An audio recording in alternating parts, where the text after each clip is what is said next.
bit. I didn't, unfortunately, have a chance to read your book, but I know I saw you brought it here. So that's okay. It's very short. It's a good bathroom book. Just a good bathroom book? Yeah. Was that specifically the? That's my genre. That's my bathroom books. Yeah. Yeah, that's The my Shoe That new Smells. novel. The Oh, Shoe great. That Smells. It's the second in a trilogy. The first one was called The Haunted Hillbilly. So I sort of specialize in ridiculous titles. I like it. The Show That Smells. So, I mean, is it short stories or? It's a novel. It's a novel. Yeah, it's The Haunted Hillbilly was about Hank Williams. It was set in the 50s, and this one's about Jimmy Rogers, the country singer. The first one was about Hank Williams, sort of. It was mostly about his tailor, Nudie, who did his rhinestone suits. And in the novel, Nudie was a vampire. That's the theme that's kind of fashion and country music. And vampires? Or? And vampires, but that's sort of secondary. I always forget they're vampire novels. I mean, I love horror stuff. It's supposed to be a horror thing, but it's the least serious part of it. For me, it's like fashion and country music, and how can I mix them? And I can't really, but I try, and that's what I get. And where does it start? Like, is it just an idea that comes, and then eventually the next novel evolves, or? Yeah, it's mostly, I have a certain set of obsessions and I try and fit them all into a framework. So I spend a couple years trying to figure out a framework where Elsa Schiaparelli and Coco Chanel can meet Jimmy Rogers and battle it out with vampires. And then when I think I have it, I write it. I'm seeing a movie deal there somewhere, so that's pretty interesting. You know what? When you see that, tell me, because that would be awesome. Yeah. It all sounds ridiculous, and it is ridiculous. But I want to ask about you. You are a designer. I'm a designer. You're on season 2, 3? Just finished season 3 of a TV show that we started hosting. So I design interiors, and I have 2 partners, and we started doing a TV show about 3 years ago. Just finished season 3, and it's on Home and Garden Television. So. And you run Precipice as your design? Precipice, yeah. We actually changed the name about a year ago. It's called the Design Agency now. Oh, of course, yeah. So we tried to, it was Precipice for 10 years. And just last year we launched at the Interior Design Show. We thought we'd change the name up a little bit, make it a little bit more generic. It's kind of indicative of some of the things that we do, in the sense that we're an agency because we collaborate with a lot of different people and get involved in a lot of different types of projects. So we thought not only was that an easier name to remember, nobody could spell precipice or barely say it. So. I mean, it really did just start myself and 2 buddies. We were working in the restaurant business, and I grew up in the restaurant business and wanted to put a proposal in to design and open my own restaurant, and turned to my friends and was like, why don't we open our own design firm? And luckily they had studied architecture and I had just finished engineering. Oh, so your talents complement each other. other. So it's related in that sense. One of my partners studied landscape architecture and the other one studied architecture at Columbia.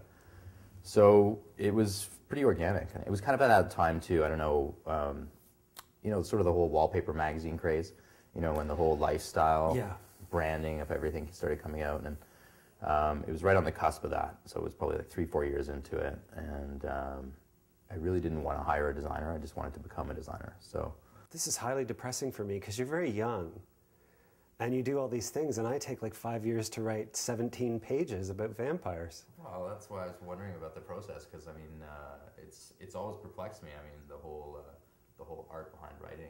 The cover of The Show That Smells is done by, well, the artwork, the script is from Elsa Schiaparelli's shocking perfume bottles in the 30s. Okay. But the artwork is done by David Altmaid, who's the Canadian artist, a young guy like yourself, who was at the Canadian Artist at the Venice Biennial this year. And I sort of wrote the book for him. He does these really labyrinthic structures made of mirrors with nooks and crannies and staircases, and sometimes they're huge decomposing werewolves and they have mirrors inside them, and sometimes they're mirrored and they have decomposing werewolves sitting in them. Wow. So this book is, so I always loved his work, and we always hung out, and so this book actually is set entirely within a carnival mirror maze. Very cool. And in part because I was having trouble describing anything. I mean, I was having trouble coming up with ways to describe. I wanted to set a department store, but I couldn't get any good lines out of it. And then I thought, it's a vampire novel, so I thought that the mirror maze would be a perfect headquarters for the vampires because they have no reflection. You can't see them coming through the mirror maze. It's just humans reflected through it. So in the book, the mirror maze is always full of vampires who are always springing out because no one can see them. And so what are you working on now? We mentioned turn of the century. We just got back from Montreal, and there's this really cool old hotel. and it's called the 19th Century Hotel, and it's in Old Montreal, and it's got 59 rooms. And basically, the new owners bought the hotel. It hasn't been touched. It was an old bank, actually.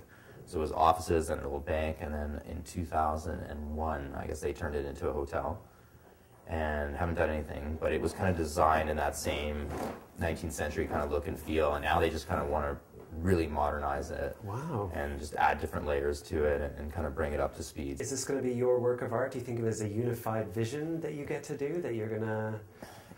Yeah, again, it needs to be a unified vision. We need to come up with a concept statement or a mission statement. I think it is art to some degree because, again, what you're working with is sort of like a palette or a canvas of materials and creating space. So it's, you know, it's 3D art. It is very sculptural. Yeah. Obviously, we use computers a lot, so there's a lot of space planning and 3D modeling and stuff like that. So.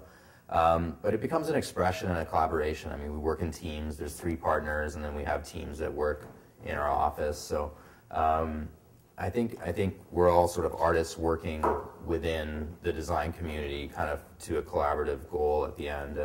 I guess I'm an artist. I think of myself as a writer. You know, I don't know. I have very limited hopes for myself. Like, I just always wanted to be like, you know, if I could write something as cool as like those little books you get in Cracker Jack boxes, you know, those little joke books. That's all I ever aspired to. So I don't know if